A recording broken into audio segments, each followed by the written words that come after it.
ihe ọ sọrọ gị wụọ ihe ahụ ị chọrọ ịwụ asị m ga nwe ya sị ga awụla ihe ị chọrọ ịwụ mana gị wọcha ya gakwuru adult mee ya approach ọ masị ya ọ chọọ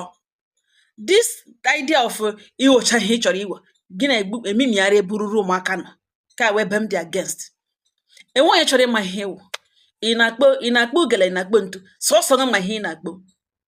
ya wụrụ nwaanyị iwonyere naanị gị ma ihe ịra ga naanị gị ma ihe emega mana no problem go to adult ma ihe ọ chọrọ ime ya approach wee na ịlikiri ya na enye gị teleshọn gị ikpoja ya ele gị leṅụ ọ masịrị ya ọ ya ele anya for some time na ọgbachabụ teleshọn ya decide ibi gị ya ka ị ga-aracha ya ka ị gbacha ya ka ị kpoja ya ya ele ihe ọ ga-arachata n'ime ọnwụ mkpebi dịrị ya ọsọ ya ewuru ọdụ ọnọdụ ochie nye ṅụ ọ ihe mege between two adults ka gbasara na abụọ gbazuo na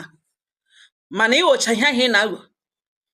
ị na-eme nwoke ị na-eme nwaanyị ewu nwoke na-eme nwoke na-eme nwaanyị ka naanị gị maka ị na-eme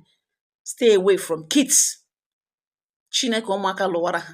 efilikwere na ị na-eme egidebeghị na echi a ga-agbanwe n'anwụ ị ga-asị ihe ka ọgịnị